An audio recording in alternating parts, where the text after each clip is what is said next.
വളരെ ചുരുങ്ങിയ സമയം കൊണ്ട് തന്നെ ഹിറ്റായ സുസുക്കിയുടെ ഒരു വണ്ടിയാണ് ഫ്രോൺസ് എന്ന് പറയുന്നത്. ഇപ്പം നിലവിൽ നോക്കിയാലും ആളുകൾ അത്യാവശ്യം കാശൊക്കെ മുടക്കി ഈ വണ്ടി മോഡിഫൈ ചെയ്യുന്നുണ്ട്.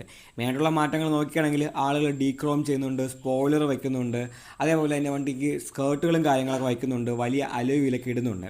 പിന്നീട് പ്രശ്നം നോക്കുകയാണെങ്കിൽ ഇതിൻ്റെ 1.2 ലിറ്ററുള്ള മോഡലിൽ നമ്മളൊരു 5 പേരൊക്കെ വെച്ചിട്ട് അത്യാവശ്യം ഹൈ റേഞ്ചിലും കയറ്റമൊക്കെ ഇടണമെങ്കിൽ നമുക്ക് ആ ഒരു ലാഗ് ഫീൽ ചെയ്യുന്നുണ്ട്. ആ ഒരു എഞ്ചിന് വേണ്ടത്ര പവർ വേണ്ടെന്നും അതേപോലെ നമ്മൾ പെട്ടെന്ന് ഡൗൺ ഷീറ്റ് ചെയ്തൊക്കെയാണ് വണ്ടി കയറ്റാറുള്ളത്. അങ്ങനെ ആ ഒരു പവർ കുറവ് നമുക്ക് ഫീൽ ചെയ്യുന്നുണ്ട്.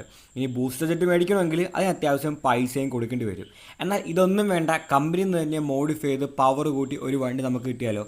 അങ്ങനെ ഒരു വണ്ടിയാണ് ഫ്രോൺസിൻ്റെ സ്പോർട്ട് മോഡൽ എന്ന് പറയുന്നത്. മലേഷ്യയിലാണ് ഇപ്പം ഈ ഒരു വണ്ടി അവർ ലോഞ്ച് ചെയ്തേക്കുന്നത്. ആദ്യം തന്നെ എക്സ്റ്റീരിയറുള്ള മാറ്റം നോക്കുകയാണെങ്കിൽ വണ്ടി ഫ്രണ്ടിൽ ഒരു ഡീക്രോം ചെയ്തിട്ടുണ്ട്.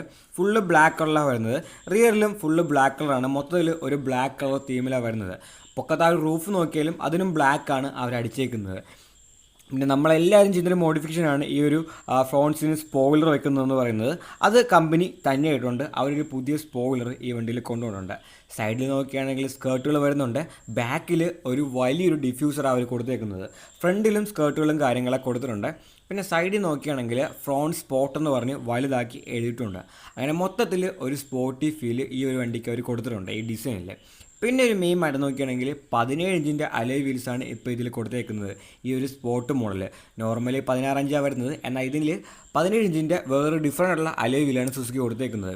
ടയർ നോക്കിയാലും 215/50/17 എന്ന് പറയുന്ന പുതിയൊരു ടയറും പ്രൊഫൈലും ഈ ഒരു വണ്ടിയിൽ വന്നിട്ടുണ്ട്. അങ്ങനെ പുറമേ നിന്ന് വണ്ടി അടിപൊളി തന്നെയാണ്. എന്നാൽ പുറമേ നിന്ന് മാത്രമല്ല, അകത്തും വണ്ടിക്ക് ഒരുപാട് മാറ്റങ്ങൾ വരുന്നുണ്ട്. അതായത് എഞ്ചിൻ്റെ കാര്യം. ഇതിനകത്ത് അവർ കൊടുത്തേക്കുന്നത് 1.5 ലിറ്റർ എഞ്ചിനാണ്. നമ്മൾ ബ്രസീലിൽ കാണുന്ന ആ 1.5 ലിറ്റർ എഞ്ചിനാണ് ഈ വണ്ടിയിൽ വന്നേക്കുന്നത്. അത് ഏകദേശം 103 BHP പവറാണ് പ്രൊഡ്യൂസ് ചെയ്യുന്നത്. 140 Nm ടോർക്കും പ്രൊഡ്യൂസ് ചെയ്യുന്നുണ്ട്. 6 സ്പീഡ് ഓട്ടോമാറ്റിക് ഗിയർ ബോക്സിൽ ഈ വണ്ടി വരുന്നത്. അതിൽ പാഡിൽ ഷിഫ്റ്റും കാര്യങ്ങളൊക്കെ അവർ കൊടുത്തിട്ടുണ്ട്. പിന്നെ നോർമലി കണ്ടുവരുന്ന ആ ഒരു ഫീച്ചേഴ്സ് എല്ലാം കൊടുത്തിട്ടുണ്ട്. 9 ഇഞ്ചിൻ്റെ infotainment system, wireless charging, 360 degree camera, wireless Android ഓട്ടോയും ആപ്പിൾ കാർപ്ലേയും അങ്ങനെയുള്ള എല്ലാ ഫീച്ചേഴ്സും കൊടുത്തിട്ടുണ്ട്.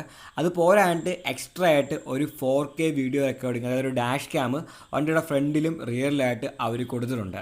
കറൻ്റ്ലി ഇപ്പം മലേഷ്യയിലാണ് ഈ ഒരു വണ്ടി ലോഞ്ച് ചെയ്തേക്കുന്നത്. ഇന്ത്യയിൽ ഇങ്ങനൊരു സ്പോട്ട് എന്ന് പറഞ്ഞ മോഡൽ അവർ കൊണ്ടുവരുന്നത് പറഞ്ഞിട്ടില്ല. എങ്കിലും ഇങ്ങനൊരു മോഡൽ ഇന്ത്യയിൽ വരികയാണെങ്കിൽ ഉറപ്പായിട്ട് സക്സസ് ആകും. കാരണം നമ്മൾ ആഫ്റ്റർ മാർക്കറ്റ് ചെയ്യുന്ന കാര്യങ്ങളെല്ലാം സുസുക്കി കമ്പനിയിൽ നിന്ന് ചെയ്ത് തന്നെയാണ് ഈ വണ്ടി ഇറക്കിയേക്കുന്നത്. ഈ വീഡിയോ ഇഷ്ടപ്പെട്ടെങ്കിൽ ലൈക്ക് ചെയ്യുക, നിങ്ങളുടെ അഭിപ്രായങ്ങൾ കമൻറ്റുകൾ അറിയപ്പെടുത്തുക. ഇനി ഇതേപോലത്തെ വീഡിയോകൾ കാണാൻ ദയവായി ചാനൽ സബ്സ്ക്രൈബ് ചെയ്യുക, ആ ബെല്ലൈക്കൻ കൂടി എനേബിൾ ചെയ്യുക. പുതിയൊരു വീഡിയോയുമായി ഉടനെ കാണാം.